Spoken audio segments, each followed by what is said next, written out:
You are listening to A Scary State, and this week we're covering Alaska. So, Kenzie, Yes, Lauren. let's get scary. I really wanted to, mess you up. How are you going to mess me up? I don't know, just meh. Just don't really throw you off. I would have just kept whatever it was in, and then people would be like, what? Yeah, but still, it would have been funny. It would have been funny. Maybe one day. Maybe one day. Maybe one day. Documentary. Oh, yes. So, if you haven't watched it, everybody needs to watch it. It's called The Keepers. It's on Netflix. And it's, if you're Catholic, you might not want to listen. But it basically is everything that's wrong with men in power in society and what can happen when people continue to allow those men who are in those positions of power to not go checked. Biggest eye roll ever. Unfortunately, there wasn't the outcome that you wanted. Try to get it swept under the rug kind of thing? Well, yeah, because when all this stuff... Well, okay, talk about what it is first. So it starts off with this nun who was killed. Mm-hmm. And they're trying And this was in Maryland, right? Yeah, it's right up in Baltimore. Yeah. Super close. Well, to us. To us, yeah.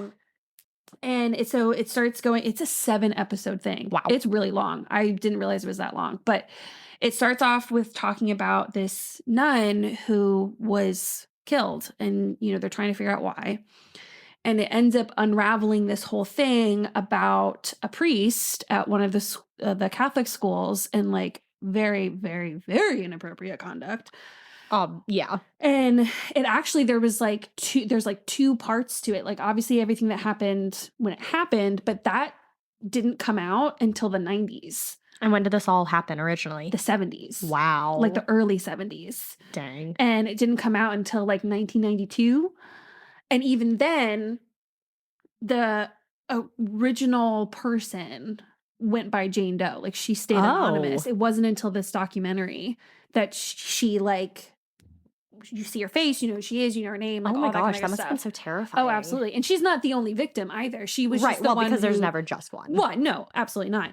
And then it's just this whole winding road. I don't want to give too much away if you want to watch it, but unfortunately it doesn't have the kind of resolution that one would want. Ugh. The reason why I bring it up is because, like I said, it addresses what can happen when people in power are not checked with their power. One of the ladies, one of the victims, I almost started crying. She was like, I took back my life. I was not going to let this, bring me down. That kind of thing. And she got a fucking law degree. Hell yeah. Brought up more so because here these people are trying to bring attention to these crimes that are happening. And obviously law enforcement was not taking it very seriously. But what I really, really liked about this is that it showed a lot of different perspectives. Mm-hmm. It showed the perspectives, of course, of the victims. Right.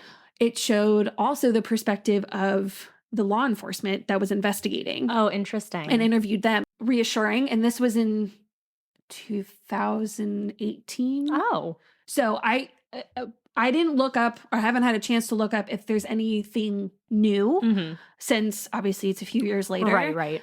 But this was obviously before 2020. Yeah. And so when a lot of things started to happen. Yeah. And so I just think there's a lot of good perspective in this documentary for various social issues. And, I could be way off base. They could all be, who knows? But I don't know. I just thought it was really interesting. And because it didn't turn out with justice winning out the way you wanted to. Right. I want to bring awareness to it. Not that it doesn't, it probably has plenty of awareness. It's on Netflix. Yeah. But I don't know. I feel like the more people that know that this power struggle is a problem. I think people are getting well aware. Well, yes, but it's the people, unfortunately, it's the people who already know. Right. Right. No, absolutely. It's the people who already know that it's a problem and are already saying it's a problem. And so it's I'm trying to get people who are saying that it's not a problem. Those people probably stopped listening to us. Probably. But because we've mentioned that quite a few times on this show. Sure. If you know someone, maybe you can show it to them. Right. Be like, listen to this cool documentary we can watch. You should watch this documentary. And it just goes back to believing the victim and I get that there obviously have been plenty of times where the victim has not been an actual victim. Mhm. And unfortunately, that ruins this credibility for Right. others. But it's also like when you have this many women Oh, absolutely. coming forward. There's something very similar in our news right now that's going along this route. Couldn't think of what it was. No, it's on the tip of my tongue. I guess Well, I'll have to watch it. strength in numbers means nothing. Right.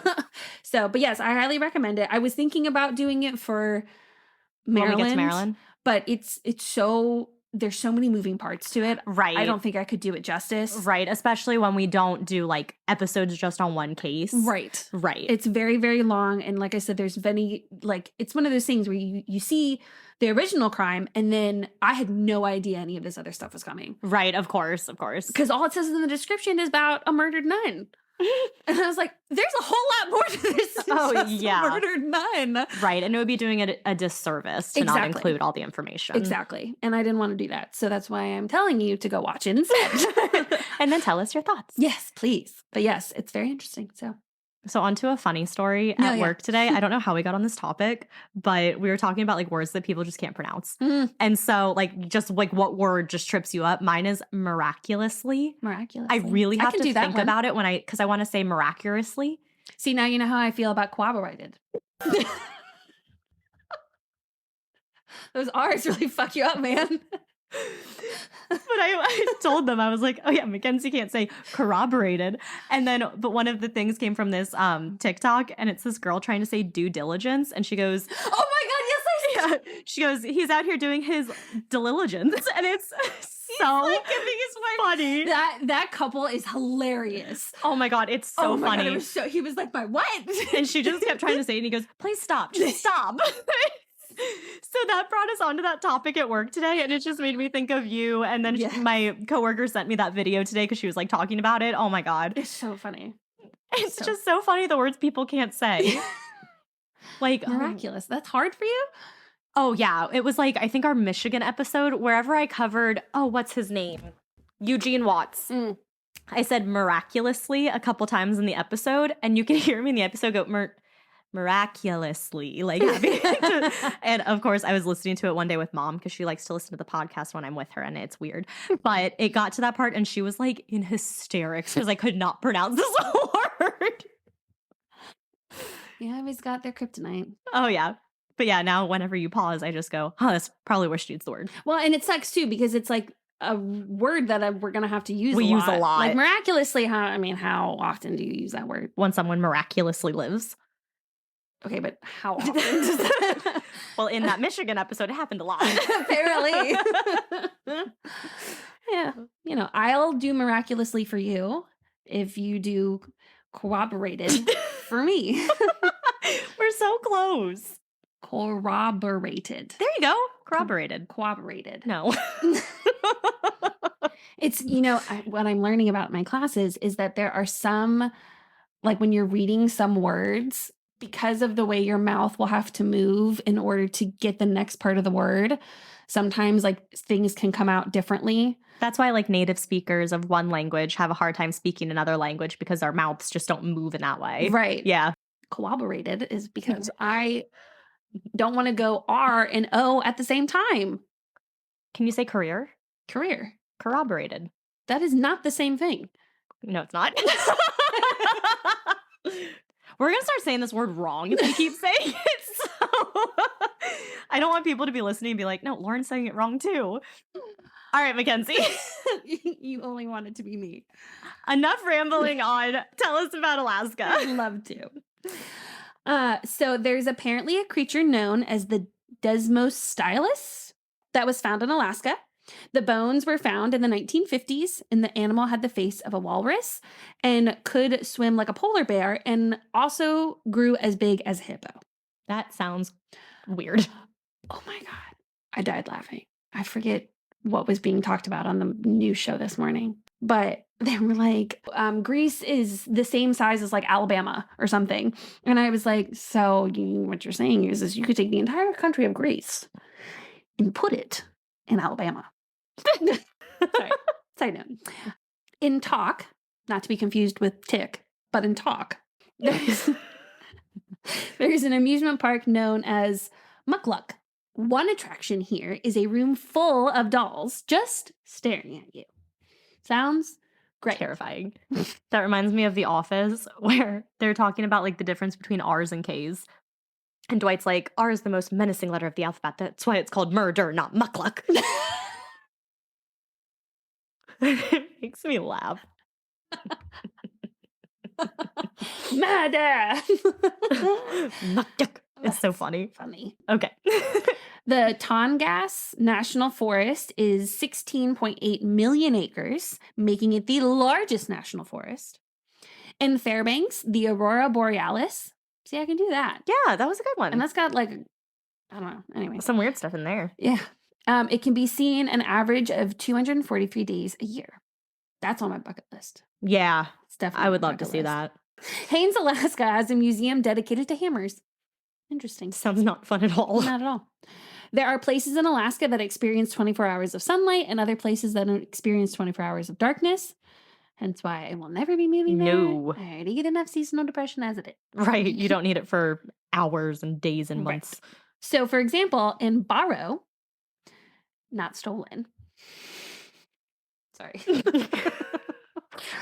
It's so funny. You are so proud. I amuse myself really easily. The sun rises on May 10th and won't set for about 3 months. See, as much as I love daytime, I would get annoyed. Yeah. Like, it's like when the light's on and you just want someone to turn it off. Right. And when it sets on November 18th, it won't technically rise again for about 2 months. Oh my God, I would jump off a cliff. And that is why Alaska is known as the land of the midnight sun. Yeah, because it'll be midnight and the sun's right there. That's kind of cool.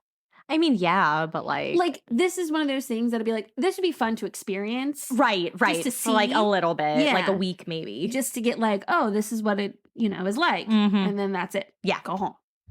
We have normal daytime, nighttime. Yep. Do you remember that one video? It was like the animals. Nighttime. Daytime. Daytime. Nighttime. Daytime. Nighttime. What are you doing? I'm playing the daytime, nighttime game.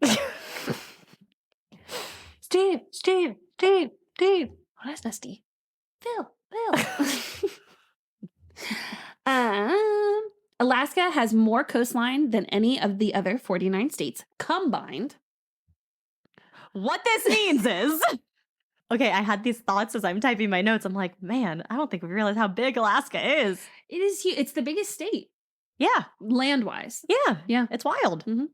Crazy. It has over 3 million lakes. There are over 100 active volcanoes and volcano fields in Alaska.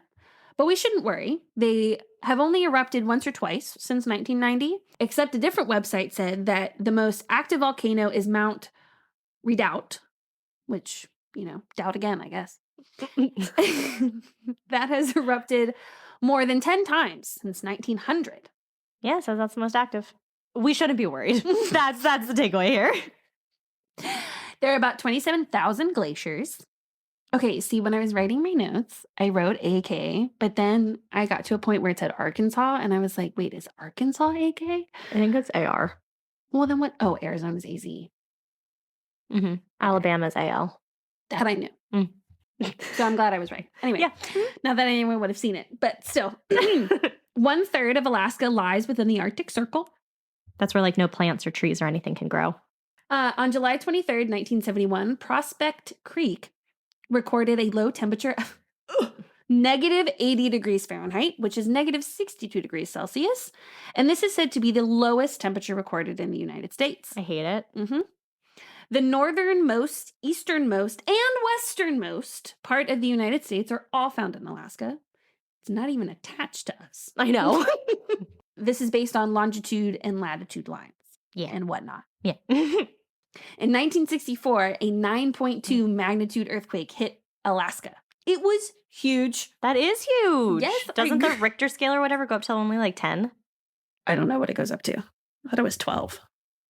It has no upper limit. Oh. But it says, but like the high ones are like, higher up there in the 9s and 10s and stuff, or 8s and 9s and stuff. But yeah, there's never been one up to 10. It says earthquakes of magnitude 10 or larger cannot happen. As in, not possible, or like if they cannot happen because if they do, we'll die. I don't know. This website literally, usgs.gov, literally yes. just says earthquakes of magnitude 10 or larger cannot happen. Oh, okay. So 9. Yeah. 0.2 is one of the biggest ones. Yeah. Wow. Yeah. That is huge. Even though online it just said the highest was 8.9. So I don't know where this mixing information is coming from. Yeah. Oh, well. Move on. Anyway, there are around 25,000 polar bears in Alaska. They are the largest land predator in the state, and they are very dangerous. They can also weigh up to 1,500 pounds. Jeez. Alaska is home to around 100,000 black bears, which is interesting because they definitely wouldn't blend in. No, they wouldn't. Well, there's parts of Alaska that aren't snow. Yeah, but 100,000 black bears? That's not a lot. That's more than the polar bears. Well, no. Yeah, it is. I don't know. Well, anyway, they're the second largest land predator, and they can weigh up to 600 pounds. Got some big old bears. Mm-hmm. There's an annual Fur Rondy festival that hosts an outhouse race. Teams add skis to the bottom of their outhouse and race them down a 2-lane track in order to be crowned king or queen of their throne. That's funny. I know. There is also a moose dropping festival that took place in Talkeetna. People would get a number, which would correspond to a dropping, and those droppings would be dropped from a crane onto a parking lot that had a target on it. Whoever number landed the closest to the center of the target would win a cash prize. Well, this event eventually garnered too much attention, which became too dangerous for this small town to handle, and they had to retire the festival in 2009. Like their roads and stuff literally couldn't handle how many people were coming in for this festival. I mean, yeah, if you're going to drop poop. I know. Like people are like, hell yeah, that's for me. Yes, I remember these dogs. 2 heroic dogs, Balto and Togo, were from Alaska. Balto is credited with delivering medicine to a remote village 55 miles away. From where? From where he lived? Yeah. Okay. Togo pulled medicine through 200 miles of snow and wind to get it to where it needed to go. His body is stuffed and on display at the Iditarod Trail Sled Dog Museum in Wasilla. Statistically, there are more reports of missing people annually in Alaska than anywhere else in the United States, which is twice the national average. Which is kind of terrifying. A little bit. Sarah Palin moved to Alaska when she was 2. Serial killer Robert Christian Hansen was from Alaska. Edward Slomkpi, that was Alaska's first recorded serial killer. And when I think of Alaska killers, I think of Israel Keys. I don't know who that is. Oh, he's crazy. I actually talked about him at work today because we were like, a lot of my coworkers listen and they're like, what state are you guys talking about today? I was like, today we were recording Alaska. You can't tell them. They don't know what we're talking about. Well, no, but we want people to guess with the clues. I only told them. It was like 2 people. Now they know. Oh my gosh. Cheating. But anywho, so we were talking about Israel Keys and one of my coworkers was like, who's that? And I was like, oh, I can tell you. So I told him. Oh, he's a serial killer, by the way. He kind of did stuff all over the United States, and he would go to a place and bury a murder bag, like a kill bag. And then when he was in that area and felt like killing, he would dig it up and go kill someone. So I think Criminal Minds is taking a little bit from that because I feel like they take things from everything. Oh, yeah, duh. Because in the newest season, now granted, I need to catch up. I've only watched the first 2 episodes. I'm falling seriously behind. But from the first 2 episodes I gathered, there's this like network, and they bury these like briefcases in different places so that people who are there can just pick it up. That's just so creepy. Right? How bizarre. Are you ready for my story? I am so ready. Alrighty. So I'm going to talk about the ghosts of the Iditarod Trail. Ooh. Do you want me to tell you how many times instead of spelling trail, I would spell trial? And I was like, man, we talk about this too much. That trail is not a typical word for me. Yeah. And, that's what I have the issue with like pretty much any word that's spelled similar, like tired and tried. Yeah. Quiet, quite. Oh my God. That one gets me a lot. We do not need to go down this rabbit hole or we will say way too many words. Okay, go ahead. The Iditarod Trail Sled Dog Race, more commonly known as the Iditarod, is an annual race that goes from Anchorage to Nome, taking place in early March and always begins on the first Saturday of the month. I think it is so freaking cool. Yeah, so they just did it recently. Yeah. Well, since you're talking about it, I figure it makes sense. So the really cool newspaper thing that we got. Yeah. So because it was Alaska newspapers. Oh. There was one, I forget I guess if it recently just happened, that would make sense because anyway. There was a whole page cool for that. And I was like, that's really cool. Yeah.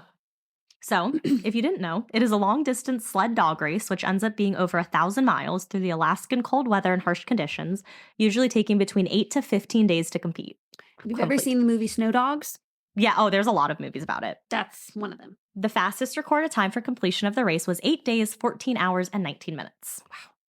The dog team typically consists of 12 to 14 dogs, where at least 5 must be on the tow line at the finish line. So along checkpoints, dogs, if they're like not healthy or they're kind of sick or they didn't get enough food, they can be dropped off at a checkpoint. So you have to have 5 to cross the finish line. Okay. Iditarod is a city, now a ghost town, a river, a trail, and a race. All the same name. So many things. Was it named after a person? I don't know. No, actually, I will tell you right now. Okay. The word Iditarod means distant or distant place in the languages spoken by the indigenous Athabaskan people of northern Alaska. Huh. Iditarod at one point had been a bustling gold mining town and would have about 10,000 visitors a year. Wow. But before World War II, back in the gold rush days, the only way to actually deliver mail and supplies to Iditarod was to drive a dog sled along the trail to the city. So kind of like with the whole serum thing. Yeah. After World War II, there were faster forms of transportation, and by the 70s, the dog sled tradition was nearly gone. Iditarod sort of fell off and is now nothing more than a ghost town, a very eerie, quiet, and deserted ghost town. But Joe Reddington Sr., a musher, those are the dog sled people, he wasn't ready to see this tradition die down, so on March 3rd, day after my birthday, 1973, he held the first Iditarod race to keep Alaskan dog sledding alive. AlaskaAirCargo.com had this to say at the end of their article, quote, Joe Reddington Sr. is considered the father of the Iditarod. It was his vision and constant effort that made this race a reality. He participated in the 25th anniversary Iditarod in 1997 when he was 80 years old. Wow. He passed away in June of 1999. His name is still called at every Iditarod board meeting, and his absence is excused because Joe was on the trail. Oh, I know. So some fun facts. Only Siberian Huskies and Alaskan Malamutes are allowed to race, as they are these 2 dog breeds that are actually designed for extremely cold weather and can actually handle it. Do you know how bad I want to have an Alaskan Malamute? Really? They're huge. It's like you take Jimmy and then blow him up. So fluffy. That's cute. Oh my God. But yeah, those are the only 2 that are allowed to race because they can like handle the cold.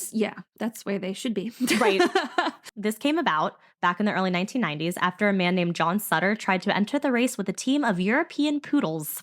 Oh my God. But they kept having to stop at the checkpoints and like kind of get taken out of it because they couldn't handle the cold. I mean, I remember. And they would get little frozen paws. Yes. Oh, this is going to be good information for you to know. Because Bichons and poodles with the curly hair, they get snow stuck.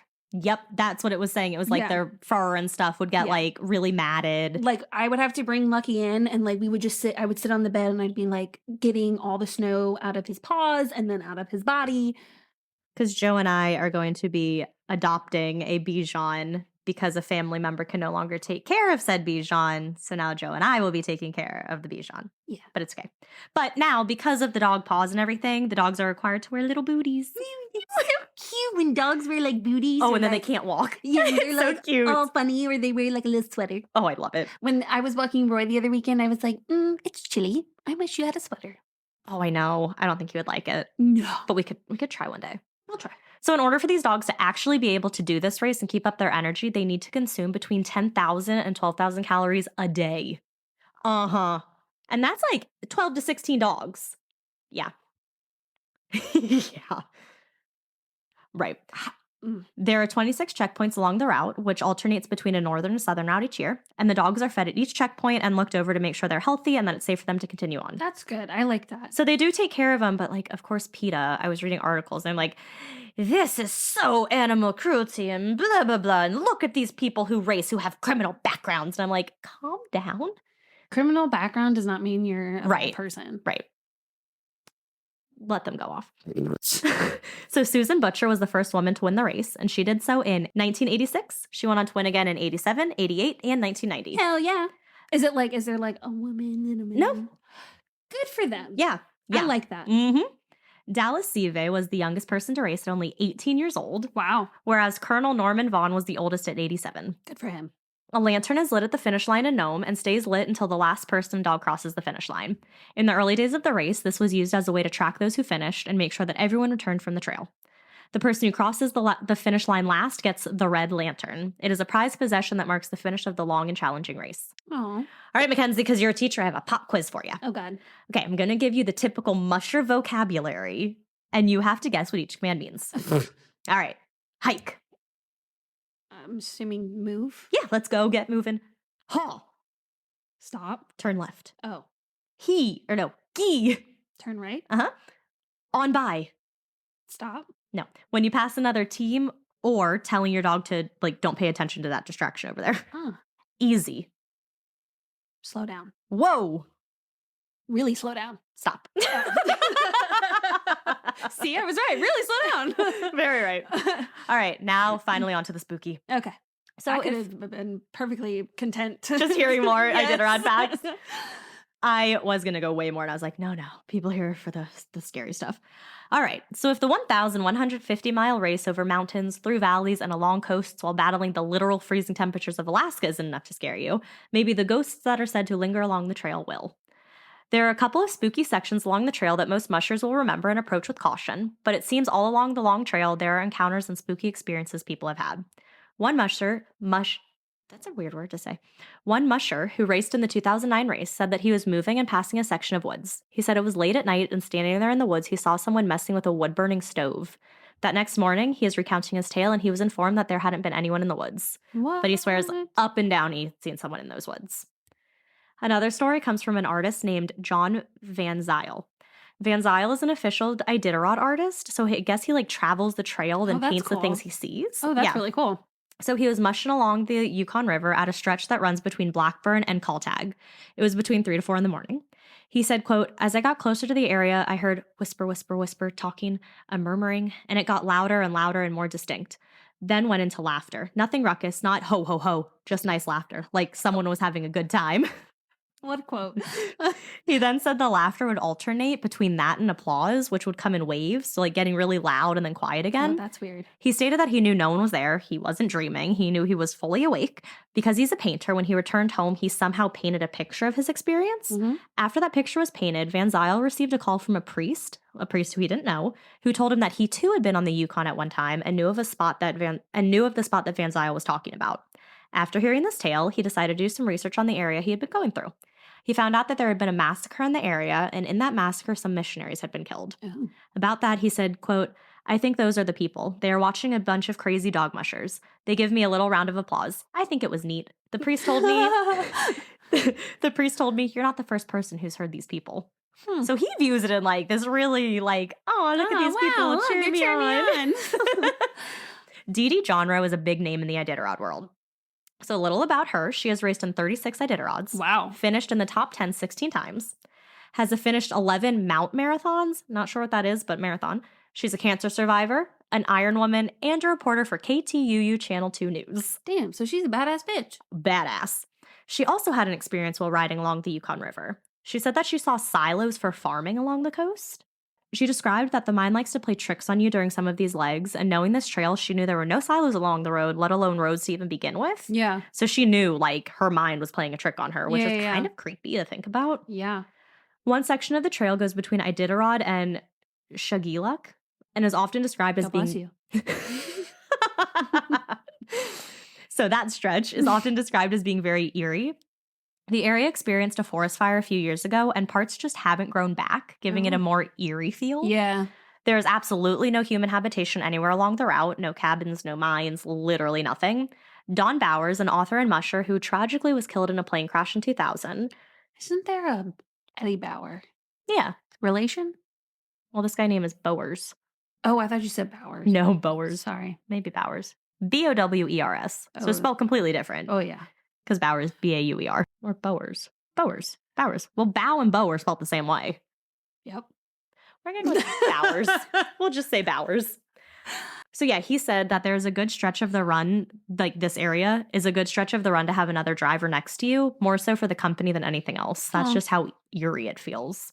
And I'm guessing they do all of this by themselves aside with the dogs. Right. That's crazy. Right. For 8 to 15 days, just having to kind of live and chill on your own. But even worse.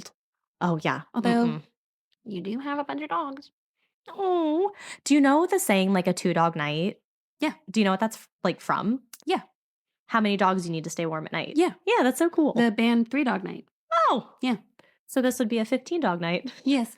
So even worse than that leg of the race is the 90-mile stretch between Iditarod and Ophir, another ghost town. It is described as being the most isolated and lonely part of the entire race. The Iditarod Sled Dog Trail Committee calls it one of the emptiest legs of the entire race, lonely country and endless trail. Dawn Bowers said this about this section of the trail. Quote, even with the bustle of the checkpoint, this is still a lonely, haunted place. It's hard to believe there were 10,000 people here in 1910, and the town had electricity, telephones, newspapers, banks, and hotels. Fortunes were made and lost here, and legends about the boom days could fill entire books. All that is ancient history, and the wilderness has reclaimed almost everything. Wolves howl at night amid the old, collapsed buildings, reminding you that this is their territory now. The only thing that are about the same as in 1910 are the unending snow and cold, the Big Dipper swinging silently around the North Star amid the northern lights, and your dog team. That's kind of cool. It is kind of cool, but like just picture being in this abandoned town and hearing wolves howling in the background. Oh, yeah. You know, like I said, cool for like a moment. Right. Until I can like quickly leave. Right. Like teleport in, see, teleport out. Exactly.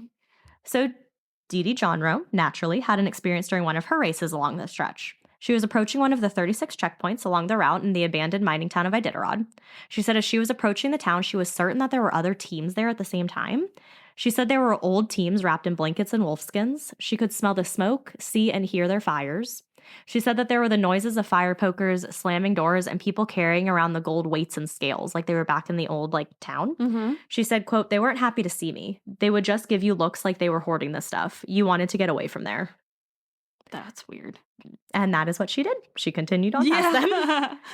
So there is another area on the trail that has some legends of its own. This area town is known as Old Woman. So this is both the name of a cabin that sits along the trail and the mountain that towers over the cabin. Got it. This is the last leg of the race before the finish line in Nome. It is when you go from a protective inland run to one that goes right along the Bering Sea coastline, which, as it sounds, is a pretty harsh part of the trail. Mm-hmm. It is located 15 miles past Tripod Flats and 32 miles from Unalaklet. Lovely. Thank you. The cabin that sits here is a place for travelers to rest a little, warm up, dry off, cook some food. It's just kind of a free-for-all, though. You can't make a reservation to this place. You could be there, someone else could be there. It has a usable stove, sleeping areas, a table, hooks to hang your wet clothing, among other helpful things. They just ask that you don't keep food there for bears and animals and stuff. Yeah. Though it may seem like a sanctuary, among mushers, it is a place known to house some wandering spirits. Ooh. So like I said, the cabin is a helpful refuge for those who have been traveling long on the trail and need a place to stay. But mushers have been warned that should they stop here for some rest, they need to have enough food with them so that they're able to leave some for Old Woman. If not, it is said that her ghost will chase you all the way back to Nome, throwing bad luck at you the whole way. Well, I mean, if you're going to stay in your house, Right. least you can do. Right. Yeah. At least you can do. Yeah. But who is Old Woman other than a cabin in a mountain? So a little about her appearance first. Her story claims that she's a shapeshifter and can transform into a bear. She is also described as appearing to travelers as either a beautiful young woman or an old hag. Very different. Very different. But how did she come about? How did she come about, Lauren? Well, there are a few different tales of who this woman is and how she came to wander this particular area. One story says that she died on the mountain, now named after her, during an avalanche. It's just called Old Woman. But the mountain's now called Old Woman, so named after her being an old woman. I don't know. Wait, it's not mountain? The mountain is called Old Woman. Right. Yeah. So technically, it's not. It's named after an adjective of her. Named after her, it'd be her name. Yeah, we literally don't know her name at all. Yeah. So she had been doing a man's work, which men would use this mountain as a hunting lookout. And because she was hunting and using it as a lookout, she was then cursed. Cursed to wander the land, cursed with bad luck, who knows, but she's cursed because she was doing a man's job as a woman. That's stupid. Another story is that this old woman and her husband were trappers in the area, still along the same lines as the hunting story. Mm-hmm. They were moving around the mountain one particular day, setting out their traps. But horrifyingly, an avalanche came and crashed down the mountain, burying the woman in its wake. Her husband searched and searched, but couldn't find her. Refusing to leave the area without her, he remained in that spot, eventually perishing. Oh. This has led to one story that claimed that if anyone tries to climb that mountain, they will face a similar fate, dying in an avalanche. Uh-oh. It is claimed, though, that one man did experience this fate, but now protects those who have to travel past the mountain, keeping them safe. Did you know that if you're in an avalanche, you're supposed to spit? Yep. So you know which way gravity is. So if you are a skier, you like to snowboard, do anything in the snow, if you're in an avalanche, spit. And the opposite way is the way you dig. Yeah. Yeah. That's... I know. Mm-hmm. Another story says that at the turn of the century, there was a maintenance worker who was working on a telephone line when he tragically died in, you guessed it, an avalanche. Years later, a traveler was tired and found a spot to sleep along the trail. He was woken up by a spirit. Had the spirit not woken the man, he would have succumbed to hypothermia. Oh, wow. Yeah, so there's like some nice spirits. Yeah. So people have had a lot of weird experiences during this leg, but an overwhelming theme is that people have reported feeling hands grab at them or being poked by unseen hands. Mushers have reported that their dogs will suddenly freeze and start panicking, refusing to move any closer to the cabin. Yeah, you gotta trust a dog, man. Trust your pets. I literally wrote, trust your pets. Dee Dee John Rowe, our badass Iditarod racer, has had her fair share of experiences here. Whenever she inevitably comes upon the section of the race, she has to tell herself to keep moving, to not look, and to definitely not stop. She has described Old Woman as a sort of siren who just has this air that makes you want to stop. This air sort of causes mushers to become captivated by the area and causes them to unintentionally spend more time here than they had planned. Oh my. That's like in the Odyssey when he gets stuck with Calypso. Yeah. She also says that the Old Woman sort of hums, Ooh. but in a way where at first you think it's just the wind whipping through the trees, but you soon start to realize that it's a hauntingly soothing sound, but it has minor notes rather than melodious ones. So there's just something off about the hum. Oh. She tells of stories of people who have stopped at the cabin during the race and have even entered it. Because again, it's like a place to sleep. Sure. These people report that they could hear an old woman singing to them, Nah. lulling them into a strange trance that they have a hard time breaking out of. John Rowe remembers this one race where she ended up spending almost 24 hours there. She planned to stop at the cabin just to rest for a little, but eventually noticed how long she had been there. She is a time suck, said John Rowe. She definitely can wreck the strategy of a race. Damn. So she just kind of keeps people there. She's lonely. Probably. She wants a friend. She does got want a all the friend. dogs. She just wants to pet all the dogs. I would want to do that. I would want, if I were a ghost, I want to pet all the dogs. 100%. Doug Ketchatag, a dog musher from Unalakleet, had his own experience with the Old Woman and has heard stories from others who have run into her as well. One tale he told was when he was in Unalakleet, two mushers who had been doing the Norman Von Searim run, another famous dog sledding race in Alaska, arrived to wherever Ketchatag was and they were shaking. They said they experienced something on the trail in Old Woman. The two absolutely did not want to talk about what they had witnessed, but after some coaxing and convincing, the two mushers finally spoke. They said that they had seen an old woman with a dark face, wearing a bright kushpuk, which is one of those hooded overshirts with a large front pocket commonly worn by Alaskan natives. Okay. She was floating 2 feet off the ground. Oh. They remembered once being told to not look at the woman, to keep their heads down, and to continue walking on, which is exactly what they did. This is why, growing up, your parents say don't stare. Preparing you for this It moment. is preparing you for if you run into a ghost and you can't look at it. But it's always, I think we have talked about it before. The things you're not supposed to look at, you want to look at. It's human nature. Like that cursed clown that was at this museum I went to. It said, do not look into its eyes or you will die. And then just, oh my God, so many parts of me were like, look into the eyes. And I was like, don't look into the eyes. And I was like, look into the eyes. I did not. It's human nature to want what you can't have. Right. I did not look in the eyes, but I was so scared. So proud of you. Thank you. I was really proud of myself too. And then also at that place, they had this attraction where, why would anyone do it? But it was what it would feel like if you were in a coffin being carried to your gravesite. No. So you get into a coffin, No. they close it, and then it like shakes and stuff. And I looked at that and I said, no. No, thank you. Thankfully, it was broken. But even if it weren't broken, that's not for me. I'm not going to need to know that because I'm going to be cremated, so. No fear of being buried alive. One of my friends sent me, oh my gosh. I forgot I have to tell you something. Well, I have to tell everybody something. I'll wait till you're done first. Okay. But my other thing, anyway, my friend sent something on Instagram and it was like something about not having enough friends to like carry the casket. And I was like, you guys don't have to worry about that. I'm going to be cremated. So it'll be real easy. I'll be real light. Yeah. Another story Ketchatag told was of a young boy who was visiting the cabin with his family. He was exploring the attic when he noticed a beautiful woman. He was completely entranced by this woman. Why is it always attic and basements? Because those are the creepiest places that people never go into. So they can just like hide up in there until they're ready. Yeah. So he was entranced by this woman, so much so that his family had to literally pull him off of the stairs for him to come out of whatever spell he was under. That's weird. This experience scared the family so badly that they refused to check out the second level of the cabin. As for me, I would have left. Yeah. I would not be staying in this house where No. a creepy woman was upstairs. No, thank you. Catch-a-Tag then shared his personal experiences. He was 3 miles above Old Woman and it was starting to get dark. He was enclosed by trees when his dog suddenly started to slow down. Because it had gotten darker, he turned on his headlight to see better. This is when he noticed that the fur of the dog's backs was standing up. Uh-oh. And they absolutely refused to move forward. After a lot of pushing, the team slowly started to creep forward.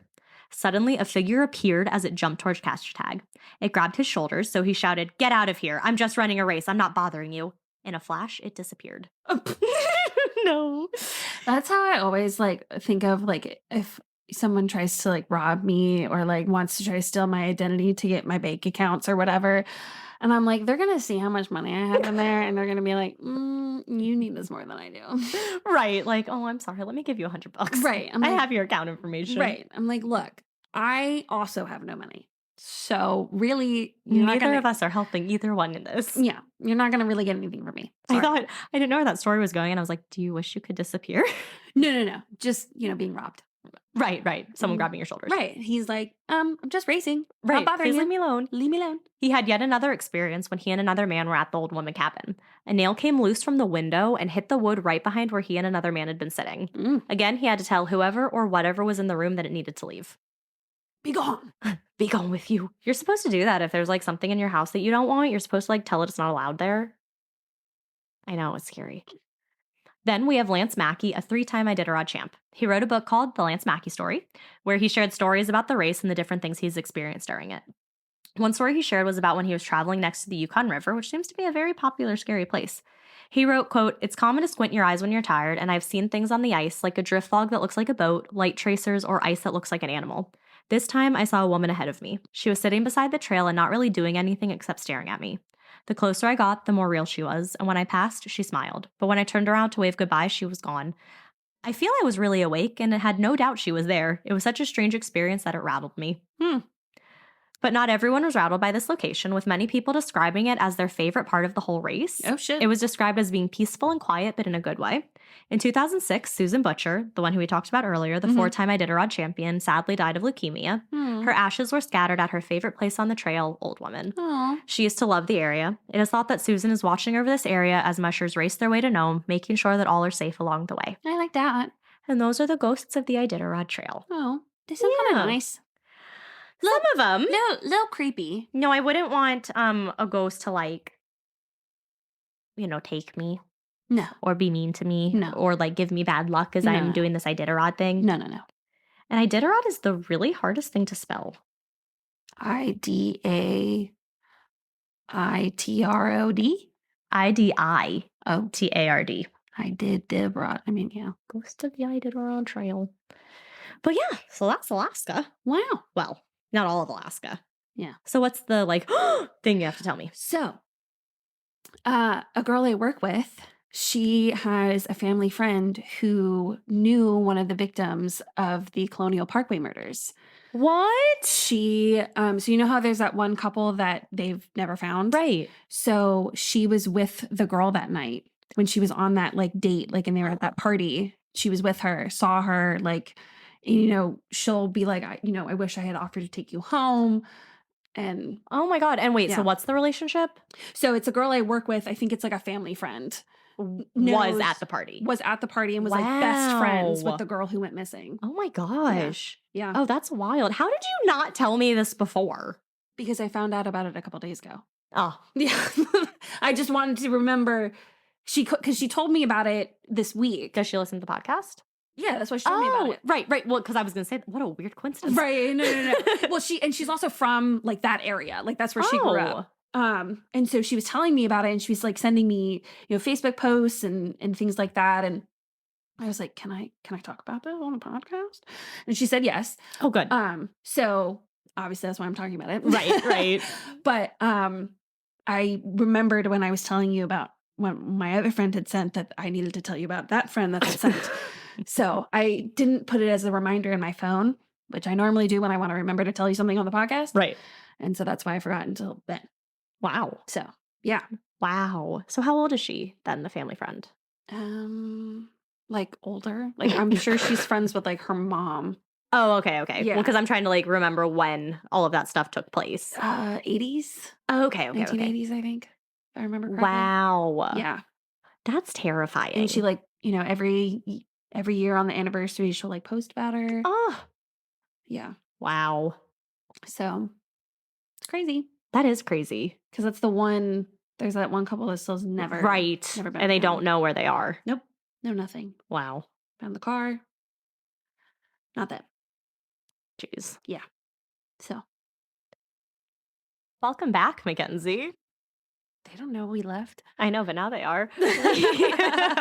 We recorded a couple days ago, and Mackenzie was like, I haven't finished my notes yet. So we took a couple days break, and now we're back at it.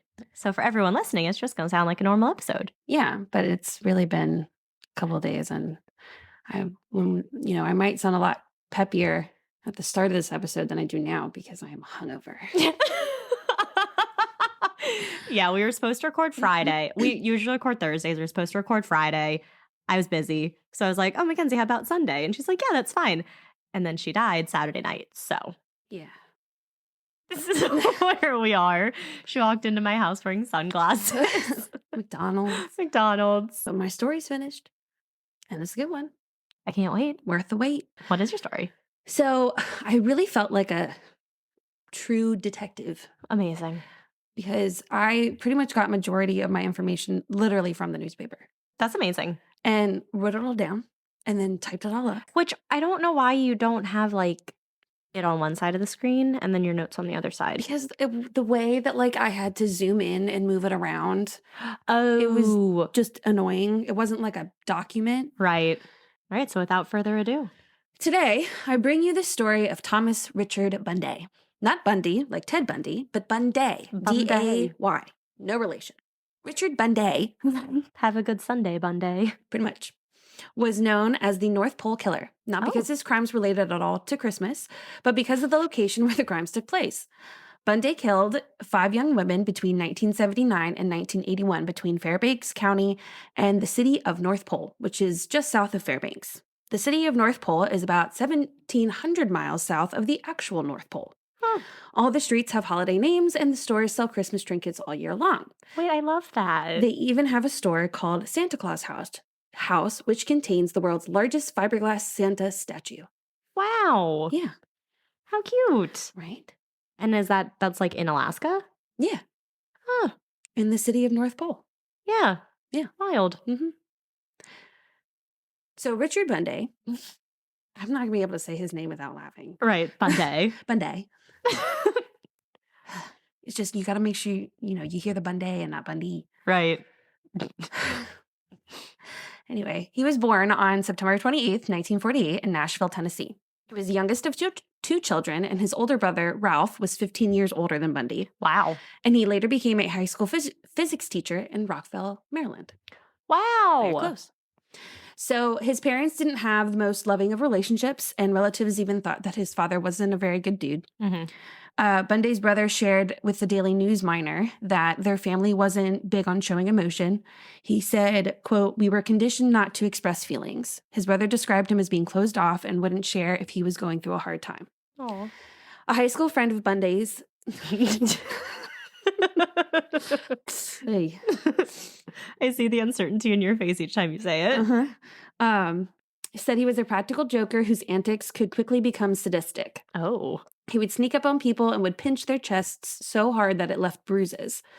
He once got into a month-long feud with a farmer who had hurt one of Bundy's pets, and he had put cherry bomb firecrackers in baby food jars and threw them at the farmer's livestock. Oh my gosh. The friend said that Bunday had, quote, "a lot of reasons to hurt," referring to how frequently that Bunday's, God, it sucks. I don't want to call him by his first name. You can call him by his first name. But then, yeah, it always does sound weird. I only call people by their first name, like the victims by their first name. Mm-hmm. Same. All right, well, we'll just, take a shot for every time I say Bunday differently. We'll die. Yeah. We're all in this together. Anyway, he was referring to how frequently Bunday's dad beat him. This is what the sentence says.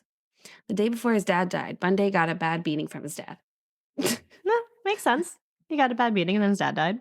Yeah. Not worded nicely, but Yeah. I got the gist.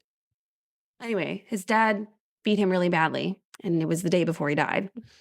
And I think it was like had no idea kind of death. Like a sudden death. Sudden, thank you. Couldn't think of the word. Like a no idea kind of death. Yeah. He knew what I meant. He did. But he was so angry at his father's early demise that he didn't even go to the funeral. Instead, he went to play in a band contest in Nashville. His friend would later tell reporters that he wasn't all that surprised to hear about what Bunday had done. Bunday's brother told reporters, quote, in a sense, his father rejected him by dying at an important time, and I kind of rejected him out of my own confusion. He had taken care of Bunday after their dad had passed. I don't know about what happened to Mom. Okay. I didn't mention her. Right. He married his high school sweetheart right after they graduated, and he joined the Air Force in October of 1967. He became a technical sergeant, and they were stationed in Fairbanks, Alaska in the mid-1970s. So his wife, Marcia, both loved and hated living in Alaska. During her time there, she actually became a Jehovah's Witness. Wow. Mm-hmm. That's quite interesting. So one of the articles I read said that his wife had given birth to another man's child while he had been stationed in Southwest Asia. Ooh. But despite this, they stayed together and had a daughter together. Okay. But I didn't see it in a single newspaper article that I read that talked about like his life. Right. It just talked about the fact that he had 2 kids with her. So, not sure. But anyway, right. they were having marital issues. Mm-hmm. And when they moved to Alaska, and even sought out psychiatric treatment. In April 1979 and February/March of 1980, Bunday went to Captain Clarence William, the chief of mental health at Alaskan Air Base. Hopefully I'm saying that name right. It's EIELSON. Oh. Right? Vowels just not in the right places. Maybe they wanted to be unique. His wife told reporters, quote, I was trying to keep him calmed. That's what I was trying to do all along. He was easily agitated, blew up all over. Captain Williams said that Bunday had a lot of unresolved problems concerning his father and resented the fact that his father died. He never went in depth about his feelings, had reservations about whether or not he wanted to keep seeing the psychologist. Mm-hmm. He said, quote, there were feelings that his father died before he could prove he was somebody. There was a lot of love and hate. His wife would later go on to say, quote, he was a fine man. He was sick, but a fine man. He had a split personality. They moved to Wichita, Texas after Bunday was transferred in August of 1981. So, Glinda Soderman was 19 years old and a new mother and a new bride. Glinda was also the daughter of an Alaskan state trooper, and on August 29th, 1979, Glinda's husband... My mouth just wanted to give up. I'll try the sentence again. On August 29th, 1979, Glinda's husband, Jerry, came home to find their newborn daughter. Shut up! Newborn daughter. Oh. Newborn daughter. Alone in the house, and Glinda was nowhere to be found. The police were immediately called to report her missing, and her husband told police that Glinda was happy and had no reason to run away. Initially in the investigation, police looked at her husband as a potential suspect. They had him come in and take a polygraph test, which he failed. However, Jerry insisted that he had nothing to do with his wife's disappearance, and he even took out an ad in the Daily News Miner in their September 24th, 1979 issue. It said, quote, Glinda Soderman, formerly known as Glinda Armstrong, became my happy 19-year-old bride on July 20th. But Glinda has been missing now since August 29th. Her family and I love and miss her very much. Persons with information, please contact us or the state troopers. In October of 1979, Glinda's badly decomposed body was found in a gravel pit 22 miles south of Fairbanks, close to Moose Creek and the airbase. All the investigators were able to discern was that she had been shot in the head with a .38 caliber handgun with solid lead bullets. There was no other physical evidence. On June 11th, 1980, 11-year-old Doris O'Haring left her house to bike to swim lessons at the pool. Her older brother Tom followed behind her, and when he caught up to her, he saw his sister talking to a motorist in a small blue car. The car's hood was raised, and the driver had asked Doris if she could call his wife on base for help with his car. No reports were able to confirm what the base was, what the number was given, if the number was given, or whether or not Doris called. Right. When her brother rode up, he told Doris to keep going. The man tinkered with a few things and was able to start his car and drove off. Doris would regularly ride her bike to swim lessons from her house during the summer. She would leave her house at 3:30 to get to Westcott Pool by 4. Lessons were done by 5:30, and Doris and a girlfriend would bike home together and typically stopped at the trading post before heading home. Her friend would get to her house first, and then Doris. She was always home by 6 p.m. She was a straight-A student, and her parents said she was reliable and always did what she was told. On June 13th, Doris left for her final swim lesson of the summer. When she wasn't home by 9:30, her parents began to worry and reported her missing. She had disappeared while riding her bike on Badger Road, 15 miles south of Fairbanks, near the city of North Pole. Her bike was found in bushes at mile marker 9 1/4 on Park Road. There were extensive searches done in the area, and the family was able to raise enough money for a $12,000 reward for any information. Let it all out in one breath. Her brother had told police about the encounter with the man in the small blue car just a couple days before she had disappeared.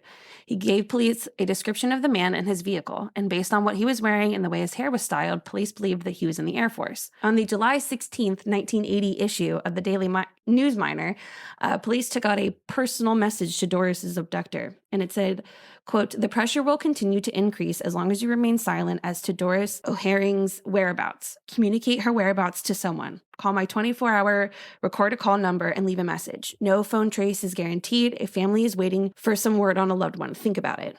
Frank P. Young, Northwest Investigating Sergeant." And at this point, there was a reward for $7,500. Okay. By September of 1980, the police had received no ransom requests, no trace or evidence, no suspects or leads.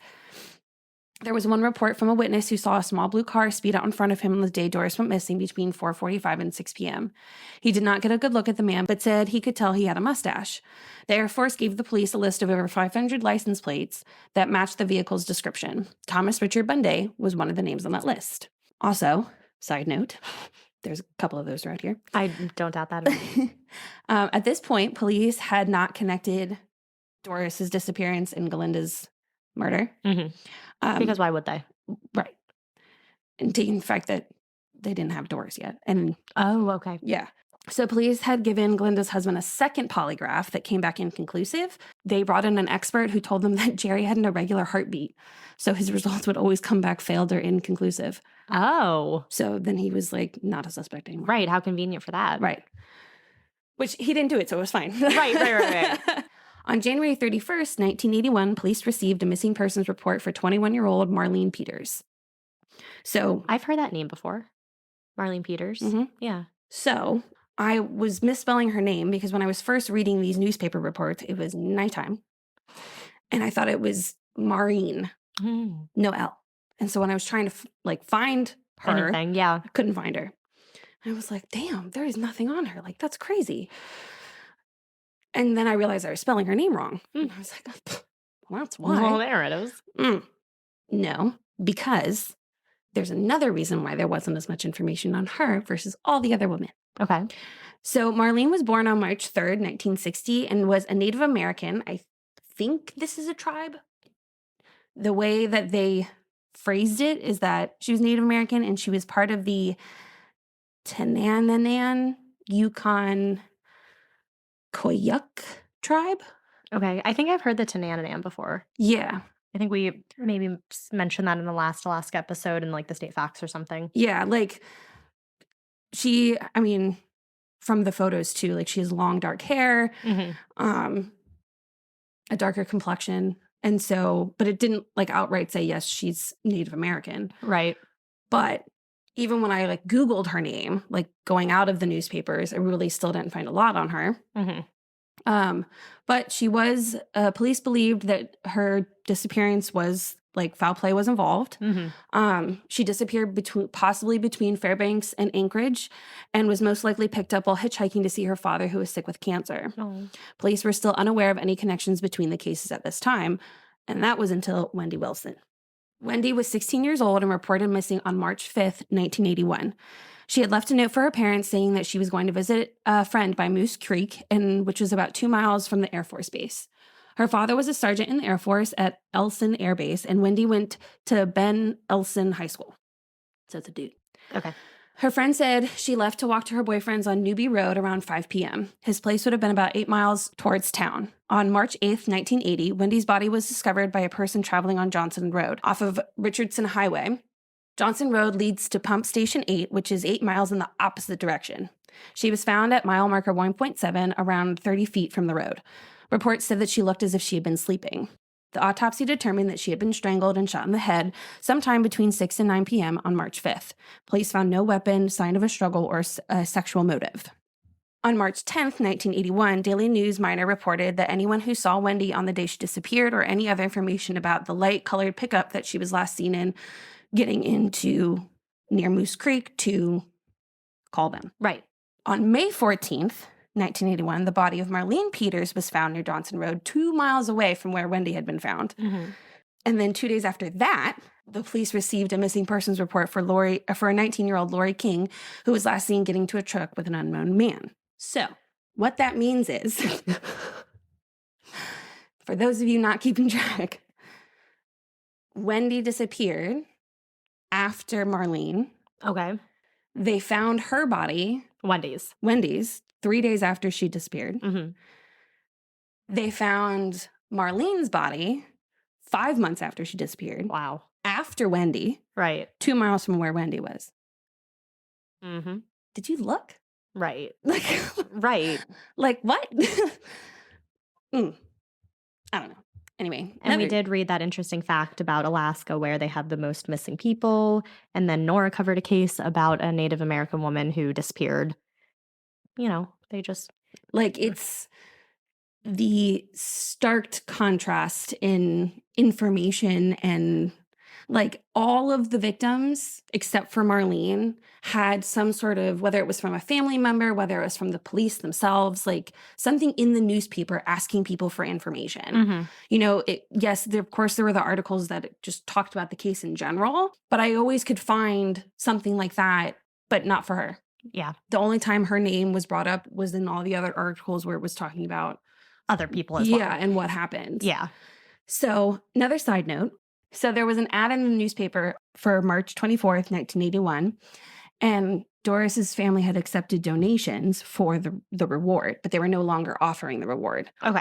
And that if anyone wanted a refund of their donation to, get in contact with them, but then the rest would be going to an organization, I think it's for young victims of abuse or something with young kids. Okay. And a good, organization kind of thing. Right. But after the discovery of Wendy Wilson and Marlene Peters, police finally connected all the murders. And at this point, it was assumed that Doris was the victim of a homicide, but they still hadn't found her remains at this point, which is why they stopped offering the reward. Right. That's what they figured out. So Lori King was walking home from the Aurora Animal Clinic, where she was last seen leaving around noon on May 16th, 1980. 1981, sorry. Oh. 1981. Despite extensive searches and investigation of the area surrounding Johnson Road, police were unable to locate Lori King. On June 18th, 1981, police had gotten a post for the Daily News Miner asking if anyone had seen Lori or the man and or his truck that she was seen getting into. They included a picture of Lori and a witness sketch. Police wouldn't find the body of Lori King until September 2nd, 1981, when she was discovered by 4 hunters in the clothes that she was last seen in. She was found on a military base site about 10 miles from the highway and 8 miles from where Marlene Peters and Wendy Wilson had been found. By the time Lori King had disappeared, investigators were finding many similarities between the cases. And in May of 1981, this is what they knew so far. All 3, Marlene, Wendy, Lori, were known to hitchhike or liked to hitchhike or were believed by friends to have been hitchhiking before they disappeared. All the women's bodies who had been found were fully clothed with no signs of sexual assault or rape. Okay. As far as they could tell, there was no evidence that indicated that any of the women knew each other, were acquaintances, nothing. All the women were stripped of their identification. They knew that Wendy and Marlene's death were definitely committed by the same person, and they were almost positive about Glinda, but they only know for sure that she was shot because her body was too decomposed for them to be able to tell anything else. Okay. They still had not found Doris, but they did presume that she was the victim of a homicide. They ruled out robbery or revenge as a possible motive, but they were still considering sexual gratification despite no evidence of sexual assault or rape. They had very little physical evidence, and investigators even looked to psychics for help on the case, but that didn't pan out. A task force was created across multiple law enforcement agencies. The task force included Alaska State Troopers, North Pole City Police, the Fairbanks City Police, the Elson Air Force Base Office of Special Investigations, or OSI, and the Criminal Division of the Army and the FBI. Wow. Yeah. In August of 1981, investigator Sam Bernard, he's a state trooper, went to Atlanta to confer with their homicide task force and just get advice, essentially. Mm-hmm. They had used a computer system that helped to manage all their information about their cases. And he also visited the behavioral science unit of the FBI in Quantico. Oh, I want to be there. And they gave him a profile of a possible suspect. Civilian, single, lived alone, couldn't hold a job. She's shaking her head. So the task force ended up purchasing a computer processing system in 1982 to be able to input all their data information regarding the Fairbanks area murders. In February, the AFB-OSI, Air Force, branch of the task force provided a list of 3 possible suspects that had reports of unusual or inappropriate behavior towards women. Richard Bunday was on the list, but moved towards the bottom because of the profile. Yeah. Another side note. In 1981, a female coworker had reported that she was afraid of Bunday. He was known for being verbally abusive and inappropriate towards female coworkers, and he did not treat women with respect and was not compatible with female coworkers. Mm-hmm. By November 1982, the task force concluded that the person or persons responsible either left the area, were dead, or in jail. It had been a year since the last homicide, and they decided to review all the cases again.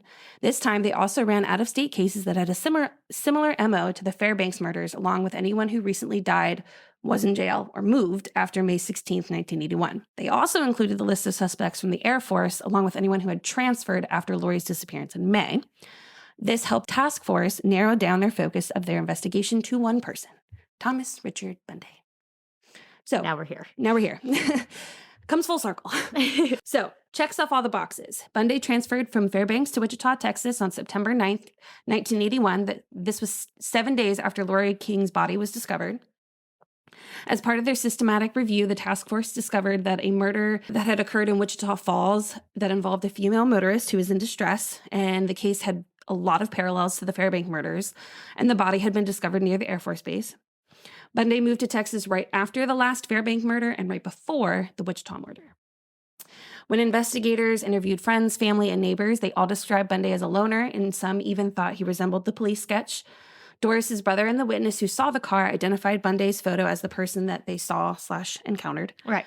Bunday owned the 2 vehicles that had been reported during Doris's, the small blue car, disappearance, and Wendy's light truck.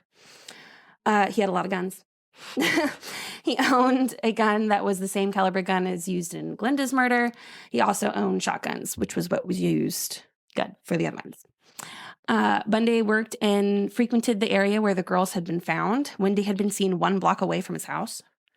It was reported that Bunday attempted to pick up a young female and watched/followed 2 other young girls. So this led investigator Bernard to go to the Shepherd Air Base in January of 1983. Bunday made no objection to meeting with Bernard and answering his questions. Bernard's first impression of Bunday was that he was personable, interesting, and shy. He said, quote, he didn't show a lot of emotions. He always changed the subject.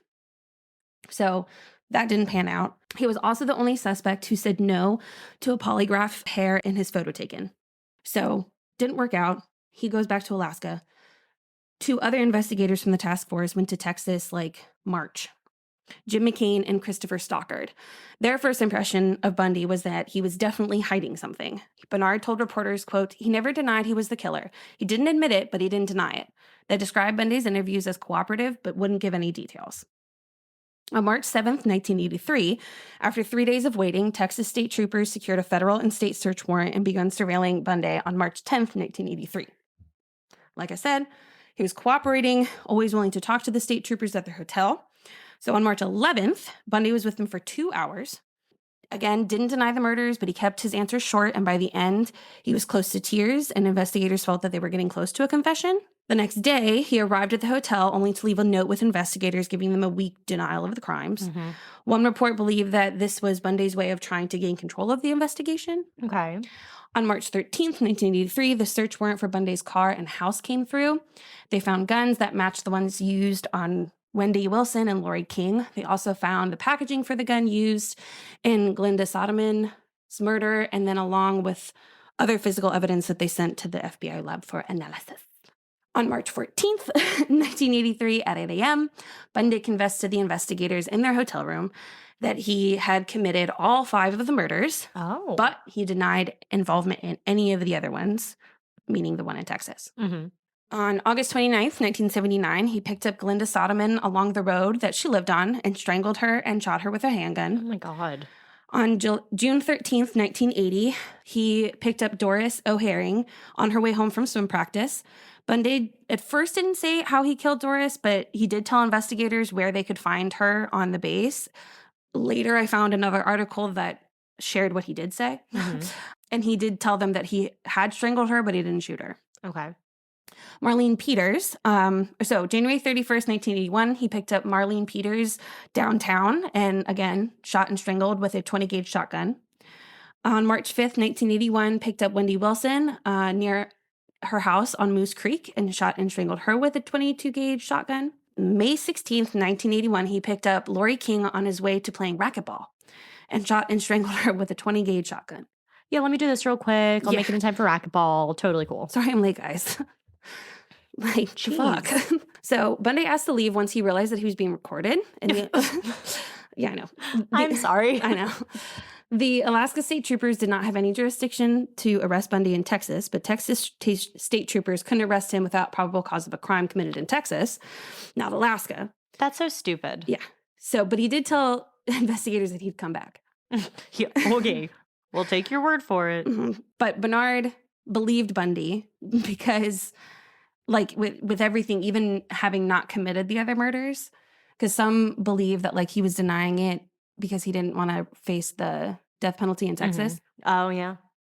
But Bernard was like, oh, no, I believe him because why would anyone admit to kidnapping and murdering an 11-year-old? And I'm like, yeah, but. Right. Let's double check. The arrest warrant for Bunday finally came in on the morning of March 15th. Police had asked him to come in on that day. So the day before, they asked him to come in the next day at 10 a.m. And he wanted to meet them at 3 because he had to do his taxes. I know. Police They're not going to take me to jail for tax fraud. Police were worried about a delay and wanted to meet in the morning. He agreed, but when he didn't show, they called his wife and asked where he was. And he had managed to slip by the surveillance team watching him and had left his wife a note saying, quote, going for a motorcycle ride, be back later, love, Richard. On his way back to Wichita, Bunday crossed over the yellow lines and crashed into a semi-truck and was pronounced dead at the scene. No! Mackenzie. Damn. I'm not done, though. Okay. There's still more. Okay. It does have a satisfying ending despite the fact that he is dead. Okay. So, yeah. Okay. Anyway. So many people thought it was intentional. Right. Yeah. Given the situation that Bunday was in. And according to the truck driver that struck Bunday, he had made no effort to get out of the way or slow down. The truck driver said, quote, I did everything I could to miss that boy. I went off the road and he went off the road. I came back on the road and he came back on the road. It was just like he was coming at me. Bunday was going over 60 miles an hour when he crashed into the truck, and there was no evidence of skid marks. His skull had been cracked open and he was thrown 300 feet from his motorcycle. That is not the way I'd want to go. No. So even though, like, he's dead, he died a very, very painful death. That's just horrific. Yeah. So Bernard had mixed feelings about Bunday's death, telling reporters, quote, death is very final. There's a lot to be said for an eye sometimes. I think Bunday had that same feeling, and I'm not saying he committed suicide. When Bunday was being interviewed, he was asked what he thought should happen to the killer, and he replied, quote, I think he should be killed. The parents of the victim felt a sense of relief that it was all over. When reporters asked if they felt justice had been served when he died in the motorcycle accident, Lori King's father said, quote, "It certainly doesn't bring back my daughter." Right. The father of Glenda Soderman, who was also an Alaska state trooper, said, quote, "What's one life to another life? His dying doesn't necessarily mean there was justice in it necessarily. All the families would describe their daughters as independent and free-spirited women. And remembering his daughter, Lori King's dad said, as, quote, as a beautiful free spirit who never had the chance to blossom." Aww. His wife had said that he had been depressed on Monday, and she told reporters, quote, "I just hugged him and told him to hang in there. Whatever happens, I'll be there right with you." She had no knowledge about the murders prior to Bunday's death, and she told reporters, quote, "Tell the families of the victims that their sorrow has passed, and Richard," I thought that was stupid, Yeah. "and Richard has either taken his life deliberately or accidentally. Tell them he felt the need to repay those little girls' lives if he did it. No. He loved life. That's what's so hard for me. He loved life, and he did this." Ew.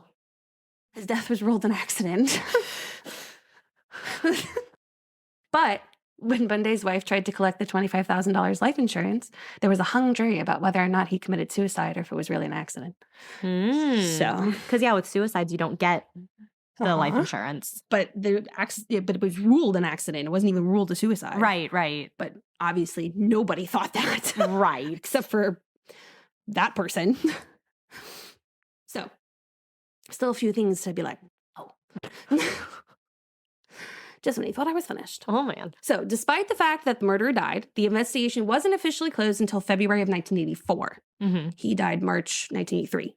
Okay. Oh, wow. Okay. So they conducted interviews with his wife, coworkers, neighbors, and they also still had that evidence that had been sent to the FBI. Mm-hmm. So when they were talking to his wife, she told that she had found photographs of women that she didn't know.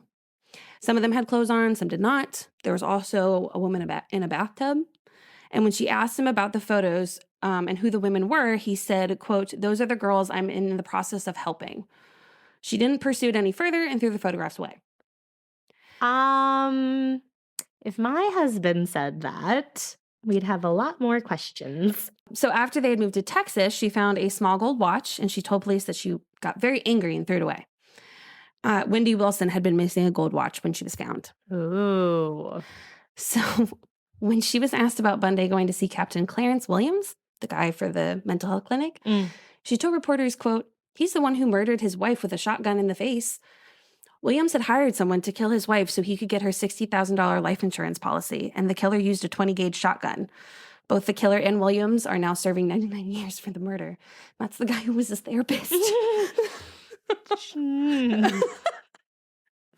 Not a good judge of character there. No. Oh, God. Like, his wife was like, "Isn't that the one who also killed his wife?" So, like, that obviously didn't turn out very well. Like, oh, no. I was like, what? Like, go back. Wait a minute. Whoa. But Bunday wasn't only hostile with women that he worked with, but with all women, including his wife. When they would go hunting and camping, he would make her carry all the heavy stuff. If she fell or tripped or complained, he would beat her and kick her in front of other people. Oh, geez. Bunday's wife had told police that she had found religion before they had left Alaska, and that helped her cope with it all. Yeah. You don't like that. No.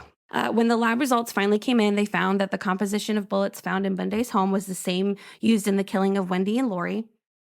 The hair that was found in his truck was the hair of Wendy Wilson.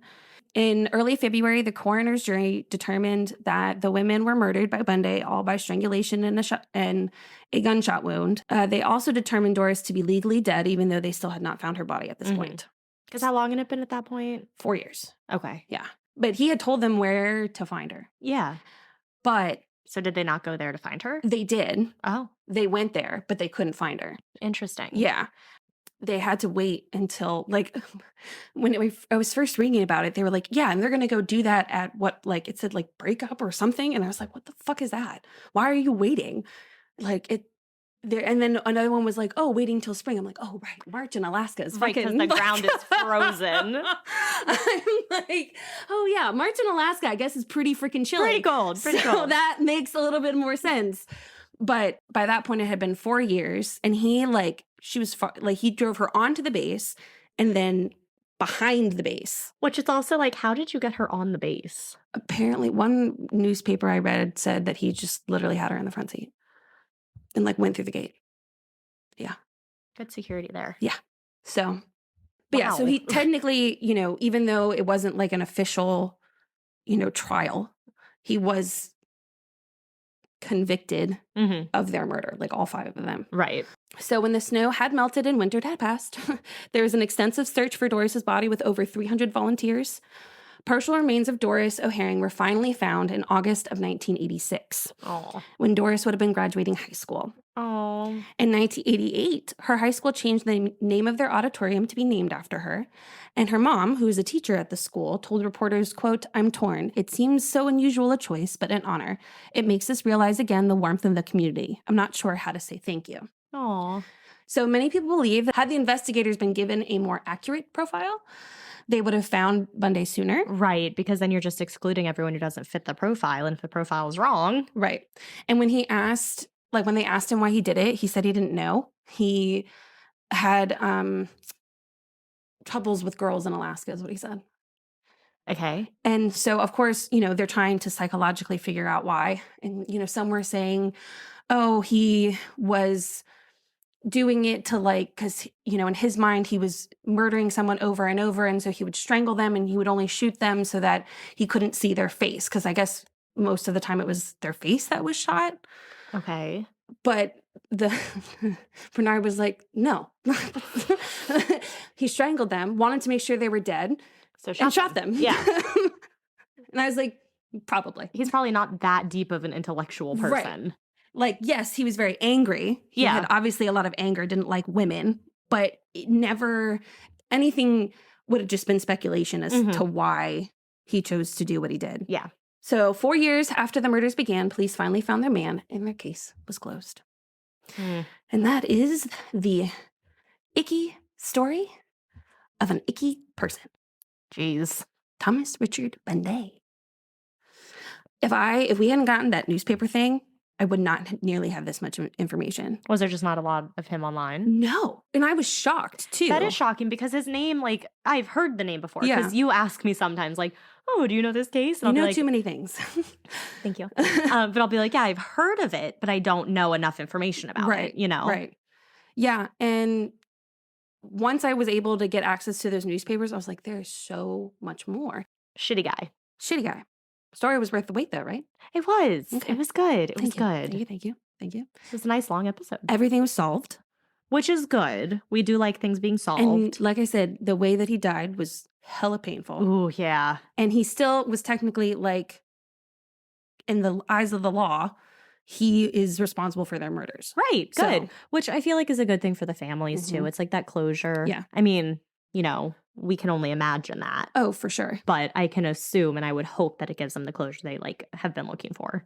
And I, from their interviews that I was reading in the newspaper article, which to see that was great because there was internet, but not really. Yeah. And just like anyone would on the internet now for a big news story, there, after it was all done, they had an overview of the investigation, printed in the newspaper. And I was like, this is great. Right. Exactly what I need. This is everything I need. How wonderful. Wow. Thanks so much. But yeah, that was good. Yeah. The website. So I'd have and not all the pages was page 1, page 2. Mm-hmm. There was one where it was split. A lot of them were split page 1, page 3, or page 8 and page 10. Oh, yeah.